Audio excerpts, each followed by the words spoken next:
স্বামী স্ত্রী কিংবা স্ত্রী স্বামীর লজ্জাস্থানে উত্তেজনাবশত মুখ লাগাতে পারবে কিনা, নাভির নিচের লোমের সীমানা কতটুকু কাটতে হবে। অনেকে বাচ্চা না নেওয়ার জন্য সিজারের সময় নাড় উল্টিয়ে দেয়, এটা কি জায়েজ রয়েছে? হিজড়াদের পর্দার বিধান কি? মেয়েরা হাত পায়ের নখ বড় রাখলে কি নামাজে অসুবিধা হবে? বর্তমান অনেক টেস্ট টিউব বেবি নিচ্ছে, এটা কি ইসলামে জায়েজ আছে? পাক এবং শারীরিক প্রতিবন্ধীদের ক্ষেত্রে সালাতের নির্দেশনা জানতে চাই। বিয়ের ক্ষেত্রে পাত্রের সামনে একজন মেয়ের কতটুকু পর্দা করতে হবে? আমার স্বামী বিয়ে করতে চাইছে, আমি দিতেছি না, আমার কি গুনাহ হবে? অপবিত্র অবস্থায় গাছের ফল ছিঁড়লে গাছের কোনো ক্ষতি হবে কিনা? সৌদি আরবে হাঁটু বাহির করে উজু করে, এটা সঠিক উজু হবে?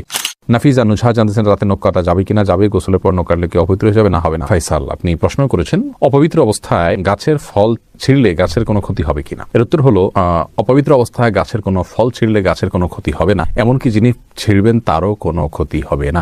ফল ছেঁড়ার ক্ষেত্রে পবিত্রতা অপবিত্রতার বিষয়টি কোনো নিষিদ্ধ বা এরকম কিছু নয়, বরং যে কোনো অবস্থাতে আপনি প্রয়োজন হলে গাছের ফল ছিঁড়তে পারবেন। সাদ বিন আব্দুর রহিম আপনি জানতে চেয়েছেন নাভির নিচের লোমের সীমানা কতটুকু কাটতে হবে। নাভির নিচ থেকে নিয়ে আপনার দোরানা চিপায় যে সমস্ত লোম থাকে সবগুলোকেই আপনি কাটবেন যতটুকু সম্ভব, কিছুদিন থেকে যায় তাতে অসুবিধা নেই। রেজাউল করিম জানতে চেয়েছেন বর্তমান অনেক টেস্ট টিউব বেবি নিচ্ছে, এটা কি ইসলামে জায়েজ আছে?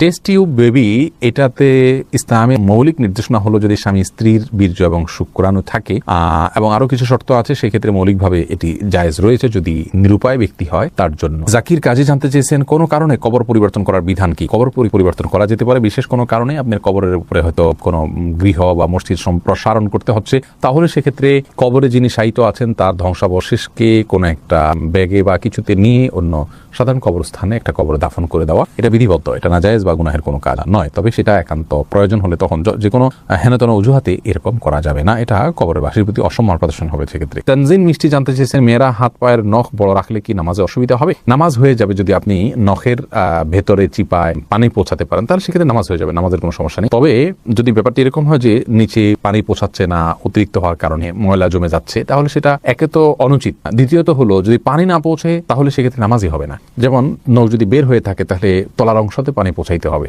কারণ বাইর হয়ে আছে, ওইটা আপনার দৃশ্যমান অংশ হয়ে গেল, অতএব ওখানে পানি পৌঁছাইতে হবে, সেখানে আপনাকে পানি পৌঁছাটা নিশ্চিত করতে হবে। যদি করেন তাহলে সেক্ষেত্রে নামাজ হয়ে যাবে, কিন্তু এরকম করাটা অনুচিত। এমডি জান্নাতুল ফেরদাউস জান্নাত আপনি জানতে চেয়েছেন বাক এবং শারীরিক প্রতিবন্ধীদের ক্ষেত্রে সালাতের নির্দেশনা জানতে চাই। বাক প্রতিবন্ধী যারা, তারা মুখে যদি কোনোভাবে উচ্চারণ করতে না পারেন তাহলে সেক্ষেত্রে মনে মনে আপনার যেগুলো পাঠ করার কথা সেগুলো পাঠ করবেন এবং রুকু সেজদার স্বাভাবিক অবস্থাতে তিনি করবেন।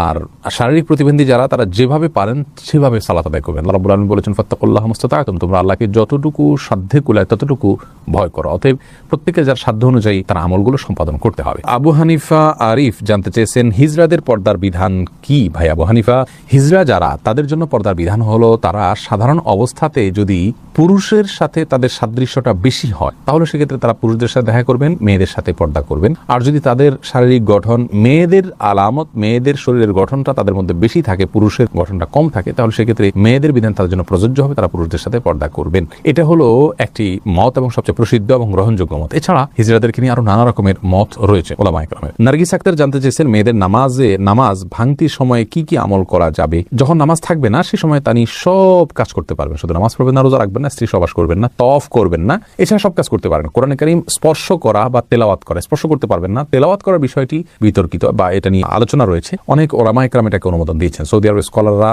অনুমোদন দিয়েছেন, তবে অন্যান্য ইমামগণ এটার অনুমোদন দেননি। কিন্তু তারা তিনি শুনতে পারবেন, জিকির করতে পারবেন, দুরূদ করতে পারবেন, ইস্তেগফার করতে পারবেন, ইসলামিক বই পুস্তক পড়তে পারবেন, এই সমস্ত কাজগুলো করা তার জন্য জায়েজ রয়েছে। শারমিন শিবলি জানতে চাইছেন অনেকে বাচ্চা না নেওয়ার জন্য সিজারের সময় নাড় উল্টিয়ে দেয়, এটা কি জায়েজ রয়েছে? সাময়িক যদি হয় এটা তাহলে এটা জায়েজ রয়েছে, যদি স্থায়ী হয় তাহলে এটা জায়েজ নাই। মাহমুদুল হোসেন মিমু আপনি জানতে চেয়েছেন বিয়ের ক্ষেত্রে পাত্রের সামনে একজন মেয়ের কতটুকু পর্দা করতে হবে? সাধারণ চেহারা, মুখাবয়ব, এটা দেখার নির্দেশনা রয়েছে। রাসূল আকরাম সাল্লাল্লাহু আলাইহি ওয়াসাল্লাম একজন সাহাবীকে বিয়ের প্রস্তাব দিয়েছেন কোন একজন মেয়েকে, তিনি বলেছেন ফানজুর ইলাইহা, তুমি তাকে দেখে নাও।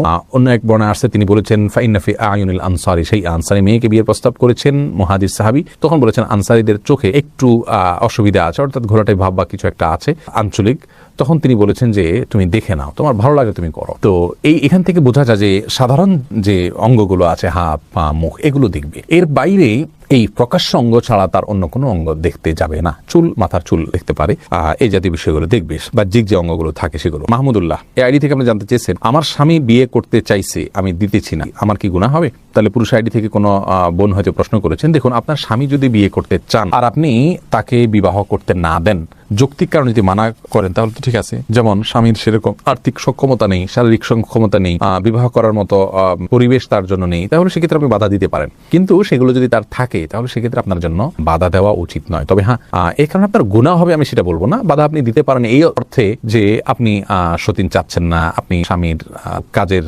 পরিণাম আপনাদের উভয়ের জন্য ভালো হবে না, সেই দৃষ্টিকোণ থেকে আপনি বাধা দিচ্ছেন, তাহলে আপনি দিতেই পারেন, গুনাহ হবে না। কিন্তু যদি আপনার আল্লাহর বিধানের প্রতি আপনার অবজ্ঞা থাকে এবং অশ্রদ্ধা থাকে তাহলে সেটি ভিন্ন কথা। সেটার কারণে হলে গুনাহ শুধু হবে না, তার কারণে ঈমানও যেতে পারে। বিল্লাল বাঙালি আপনি জানতে চেয়েছেন, সৌদি আরবে হাঁটু বাহির করে উজু করে এটা সঠিক উজু হবে? উজু হয়ে যাবে ভাই বিল্লাল, তবে হাঁটুর কাপড় সরিয়ে ফেলা এটা জায়েজ কিনা সেটা হলো মূল প্রশ্নের বিষয়। উজু নিয়ে এটা নিয়ে আপত্তি নেই, হাঁটুর কাপড় উঠায় উজু করলে উজু হয়ে যাবে, বা উজু অবস্থায় হাঁটুর কাপড় উঠে গেলেও উজু থাকবে, নষ্ট হয়ে যাবে না। কিন্তু হাঁটুর উপরে কাপড় উঠানো পুরুষের জন্য এটা জায়েজ কিনা, বিশেষ করে অন্য পুরুষদের সামনে, এই নিয়ে ওলামা একরামের এবং ফুকাহা একরামের মতো পার্থক্য আছে যে হাঁটু এটা সতরের অংশ কিনা। বিশুদ্ধ মত অনুযায়ী এটা সতরের অংশ। তো তবে সৌদি আরবের ওলামা একরাম এবং অনেকের মতেই আপনার হাঁটু এটা সতরের অংশ নয়। যেহেতু এটা সতরের অংশ নয়, যার কারণে এটা উন্মুক্ত হলে গুনাহ হবে না। এটার একটা যৌক্তিক ব্যাখ্যা এবং কারণ তাদের কাছে আছে, যার কারণে সেটাকে আমরা খারাপ সেন্সে দেখব না। তবে হ্যাঁ, একজন মুসলিমের জন্য যথাসম্ভব লাজ, লজ্জা এবং আপনার এই জাতীয় বিষয়গুলোর প্রতি খেয়াল রাখা উচিত, যাতে করে অন্যের সামনে তার ব্যক্তিত্ব রক্ষা হয়। ওসমান ইবনে আফফান রাদিয়াল্লাহু তাআলা আনহুর পায়ের গোছা পর্যন্ত কখনো দেখা যেত না। তিনি এতটা নিজেকে সংযত রাখতেন এবং কাপড় চোপড়ে আবৃত্তি করে রাখতেন। এটা এক ধরনের ভদ্রতা। যাই হোক, শরীয়তের বিধানের কথা বলতে গেলে যেহেতু একটা শরঈ ব্যাখ্যা রয়েছে তাদের কাছে, যার কারণে সেটাকে আমরা হারাম বা গুনাহ বলতে পারবো না। তারিয়া আলম আপনি জানতে চেয়েছেন, কেউ বদদোয়া করলে এই বদদোয়া কাটানোর জন্য কি করতে হবে? বদদোয়া কাটানোর কোনো সিস্টেম নেই। আল্লাহর কাছে ইস্তেগফার করবেন এবং চেষ্টা করবেন ভালো পথে থাকার জন্য, আল্লাহর কাছে আশ্রয় চাইবেন। এনাম জানতে চেয়েছেন, চিরকুমার থাকা কি জায়েজ আছে? না, চিরকুমার থাকা জায়েজ নাই, যদি কেউ এটাকে সওয়াবের কাজ মনে করেন। হ্যাঁ, দিনের কোনো কাজ, বড় কোনো দায়িত্ব পালন করতে গিয়ে, দিনের জ্ঞান অর্জন করতে গিয়ে তিনি বিয়ে করার সুযোগ পাচ্ছেন না, তাহলে সেটা তার জন্য জায়েজ রয়েছে, এটুকু বলা যেতে পারে। তবে রাসূল করিম সাল্লাল্লাহু আলাইহি সাল্লাম বিবাহ না করে থাকার বিষয়টিকে সমালোচনা করেছেন এবং তিনি বলেছেন যে তোমরা বিবাহ করো, বিবাহ আমার সুন্নাহর অন্তর্ভুক্ত। এই জন্য বিবাহ করে, সংসার করে, তার ফাঁকে ফাঁকে ইবাদতবন্দি করে এলম শেখা, সেটা হলো উচিত এবং উত্তম। রিজওয়ানুর রহমান হৃদয় জানতে চেয়েছেন, স্বামী স্ত্রী কিংবা স্ত্রী স্বামীর লজ্জাস্থানে উত্তেজনাবশত মুখ লাগাতে পারবে কিনা? এটা ঘৃণ্য কাজ ইসলামী শরীয়তে। এটি আর কিছু না হলো মাকরু, কমপক্ষে হারাম সরাসরি না হলো মাকরু, অপছন্দনীয় কাজ। এরপরে এমডি জাকির জানতে চেয়েছেন, দোকানে কি বিড়ি সিগারেট বিক্রি করা সম্পর্কে ইসলাম কি বলে? যদিও আমরা খাই না, আমরা বলেছি বিষয়ে একটা ভিডিও ক্লিপে, দোকানে বিড়ি সিগারেট রেখে বিক্রি করলে সেই উপার্জিত অর্থ আমাদের জন্য হালাল হবে না। যদি কেউ দোকানে বিড়ি সিগারেট না রেখে দোকানদারি করতে পারেন সেটা হবে সবচেয়ে ভালো। আর যদি এটা না রেখে তিনি তার কোনো উপায় না থাকে, তাহলে সেক্ষেত্রে এইটার উপার্জনের টাকাটাকে তিনি আলাদা করে রাখবেন, সেটা তিনি ভক্ষণ করবেন না এবং সেটা তিনি দান করে দিবেন।